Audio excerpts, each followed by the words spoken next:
Bonjour et bienvenue. Aujourd'hui, on s'attaque à un texte qui a vraiment provoqué un séisme dans l'histoire des idées. C'est un extrait de la Critique de la raison pure d'Emmanuel Kant. Et la mission qu'on se donne, c'est de comprendre sa réponse à une question qui hantait un peu tous les philosophes. D'où vient notre savoir? Est-ce que tout vient de l'expérience, de nos sens, ou est-ce que ça vient de notre pure raison? C'est un texte qui agit vraiment comme un détonateur. Faut voir qu'avant Kant, la philosophie était un peu dans une impasse. Elle était partagée entre deux camps. D'un côté, il y avait les empiristes, comme Locke ou Hume. Pour eux, l'esprit, c'est une page blanche, une tabula rasa. Seule l'expérience vient la remplir. Et de l'autre? Et de l'autre, les rationalistes. Descartes, par exemple, eux, ils se méfiaient des sens. Ils pensaient que la vérité ne pouvait venir que de la déduction logique, de la raison pure. D'accord. Et quand il arrive au milieu de ce champ de bataille intellectuelle, et il dit en gros, tout le monde a un peu raison, et donc tout le monde a tort. Il refuse de choisir. Il propose une troisième voie, une sorte de grande réconciliation. C'est exactement ça, une révolution. Alors par où il commence pour réconcilier tout le monde? Il commence par la base, les ingrédients de la connaissance. Il affirme qu'elle ne vient pas d'une seule source, mais de la rencontre de deux facultés. Elles sont radicalement différentes, mais elles sont indispensables l'une à l'autre. D'accord. La première, c'est la sensibilité. C'est notre capacité, disons, passive à recevoir des informations, à être affecté par le monde. C'est par la sensibilité qu'un objet nous est donné. On parle d'intuition. Donc ça, c'est le pôle empiriste, le côté expérience. Ce que je vois, ce que je touche, ce que j'entends, l'information brute qui rentre par mes sens. Exactement. C'est la matière première. Mais cette matière, seule, elle ne produit aucune connaissance. Il faut une deuxième faculté qui, elle, est active. C'est l'entendement. D'accord. C'est notre capacité à organiser cette matière brute, à la structurer en appliquant des concepts. C'est la spontanéité des concepts, comme il dit. C'est par l'entendement qu'un objet est pensé. Et c'est là qu'arrive sa formule qui est sans doute l'une des plus célèbres de toute la philosophie. Ah oui, Des pensées sans matière sont vides, des intuitions sans concept sont aveugles. J'avoue que la deuxième partie, les intuitions sans concept sont aveugles, elle me semble assez facile à saisir. Si je vois une tache rouge et floue au loin, sans le concept de voiture ou de feu rouge, c'est juste une sensation. Ça n'a pas de sens, je ne sais pas ce que je regarde. c'est précisément ça. C'est une perception brute, non identifiée. C'est du bruit sensoriel en quelque sorte. Pour que ça devienne une connaissance, il faut que l'entendement vienne poser une étiquette dessus. Ah, c'est une voiture rouge. Mais l'autre partie de la phrase est tout aussi importante. Des pensées sans matière sont vides. Ça, c'est plus abstrait. Un concept vide. Ce serait quoi, par exemple, le concept de dragon? Je peux le décrire, hein? Grand reptile ailé qui crache du feu. Mais comme je n'en ai jamais eu l'intuition sensible, l'expérience, le concept reste une construction un peu creuse. C'est un très bon exemple. Ou pensez à un terme de physique quantique très complexe, comme l'intrication. Un physicien peut vous donner la définition conceptuelle. Mais pour nous, sans l'expérience mathématique, sensible, qui lui donne sa matière, le concept reste une coquille vide, une définition de dictionnaire qui renvoie à rien de concret, quoi. D'accord. Donc la connaissance, c'est toujours le produit de cette collaboration. Les sens fournissent le contenu et l'esprit fournit la forme. Voilà, c'est toujours cette union. C'est fascinant comme collaboration. Mais ça soulève une autre question.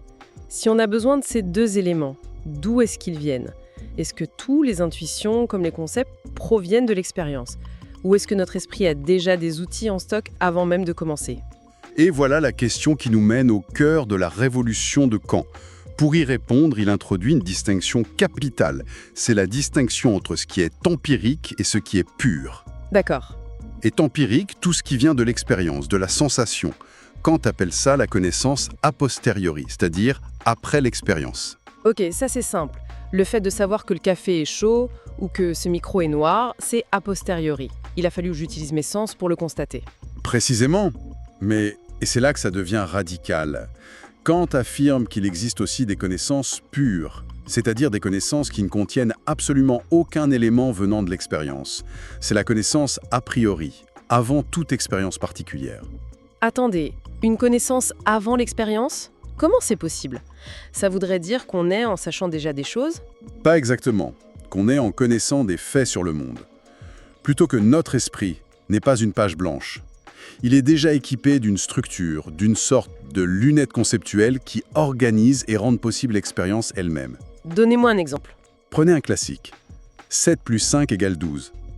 Est-ce que vous avez besoin de prendre 7 pommes, puis 5 autres, et de les compter à chaque fois pour être certaine du résultat? Point. J'ai pas besoin de sortir un mètre et de mesurer toutes les courbes possibles. La vérité de cette phrase, on dirait qu'elle est contenue dans les concepts mêmes. Exactement. Et l'enjeu de cette distinction, il est énorme. En affirmant l'existence de connaissances a priori, Kant s'oppose frontalement aux empiristes. Il dit que l'esprit n'attend pas passivement d'être rempli.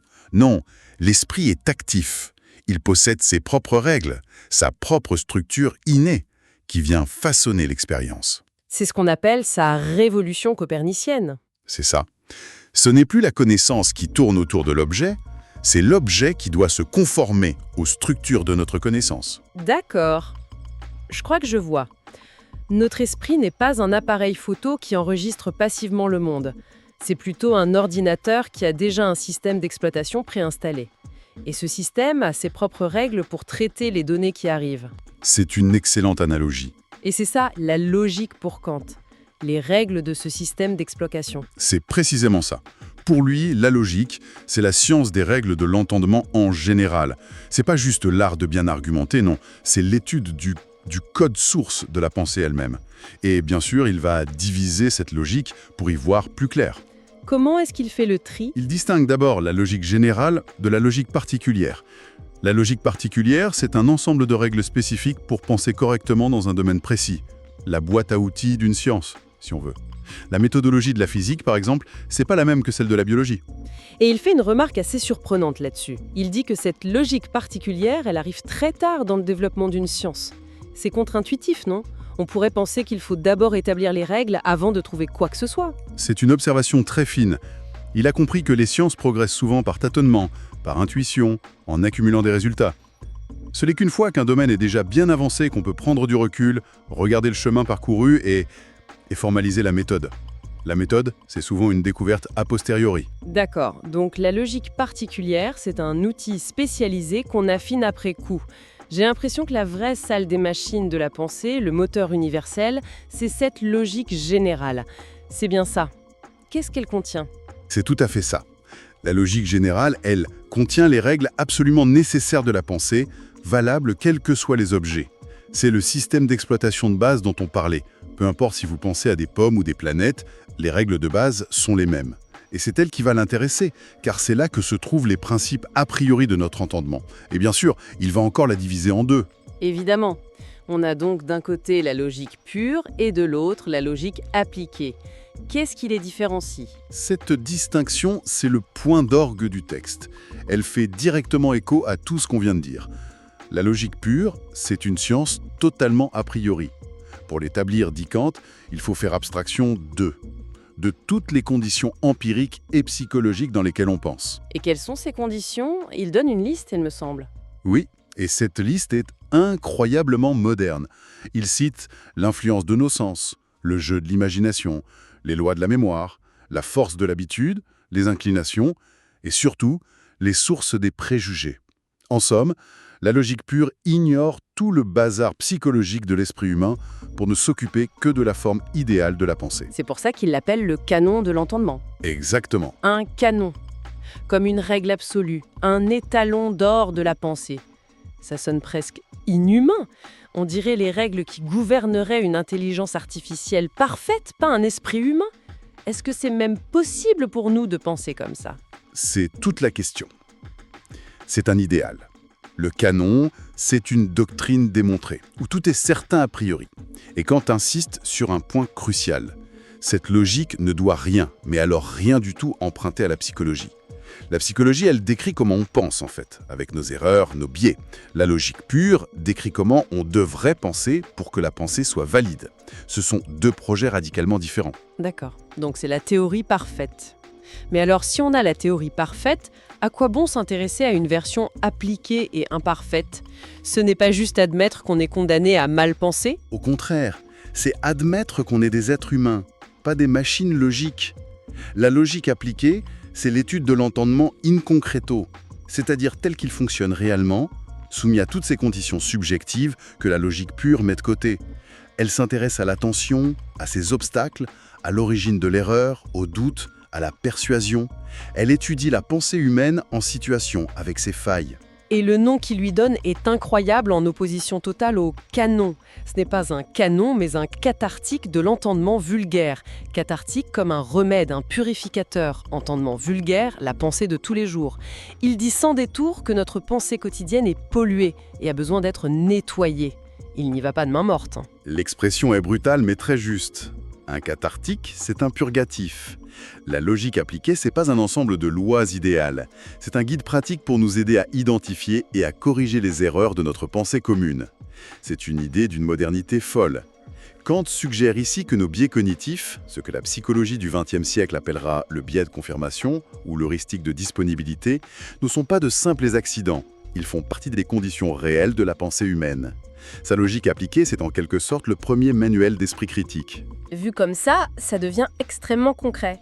Tous les jours, sur les réseaux sociaux par exemple, on voit des gens confondre corrélation et causalité, faire des généralisations hâtives. La logique appliquée de Kant, ce serait l'outil pour combattre ça. C'est exactement l'idée. Et pour bien marquer la différence, il fait une analogie très parlante avec la morale. Il nous dit qu'il existe une morale pure, qui contient les lois universelles et nécessaires d'une volonté libre, le principe moral absolu, mais il y a aussi l'éthique pratique, qui étudie comment ces lois parfaites se heurtent aux obstacles de la réalité. Nos sentiments, nos passions, nos peurs. Ah, je vois.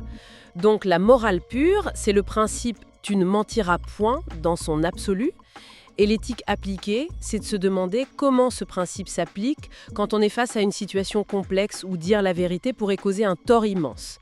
C'est là que nos émotions et les circonstances entrent en jeu. C'est ça. La logique pure est à la logique appliquée, ce que la morale pure est à l'éthique pratique. L'une est une science idéale, a priori, qui définit la norme parfaite. L'autre est une discipline pratique, a posteriori, qui nous aide à naviguer dans notre propre imperfection, à comprendre pourquoi on échoue si souvent à être parfaitement logique ou moraux. Donc, si on récapitule ce parcours intense, Kant nous dit que la connaissance naît du mariage forcé entre les données brutes de nos sens et les concepts organisateurs de notre esprit. Et certains de ces concepts sont purs, c'est-à-dire qu'ils sont la structure même de notre esprit. Et la science qui étudie les règles de cet esprit, la logique, elle se dédouble. D'un côté, on a un idéal inaccessible, la logique pure, le canon. De l'autre, un guide pratique pour nous, humains imparfaits, la logique appliquée, le cathartique pour nettoyer nos raisonnements de tous les jours. L'apport fondamental, au fond, c'est de nous forcer à faire de l'introspection, avant de regarder le monde, avant de se demander si on peut connaître Dieu ou l'univers. Kant nous pose une question préalable et bien plus humble. Sait-on seulement comment fonctionne l'outil avec lequel on pense ? Comprendre les règles, mais aussi les limites et les biais de notre propre esprit. Ça devient la condition numéro 1 pour prétendre à n'importe quelle forme de savoir. Il déplace complètement le centre de gravité de la philosophie. La question n'est plus seulement de savoir ce qui est vrai, mais de comprendre comment la connaissance est possible pour un être comme nous. C'est ça la critique de la raison pure. C'est la raison qui se met elle-même sur le banc des accusés, pour juger de ses propres pouvoirs. Et ça nous laisse avec une question assez vertigineuse pour la suite. Si la logique pure, ce fameux canon, exige de faire abstraction de nos émotions, de notre mémoire, de nos préjugés, bref, de tout ce qui fait de nous des humaines, est-ce que ça signifie que la pensée est parfaitement objective et par définition hors de notre portée ? Et si c'est le cas, sommes-nous condamnés à n'avoir qu'une connaissance appliquée, c'est-à-dire une connaissance toujours un peu subjective, toujours un peu nettoyée, mais jamais complètement pure ?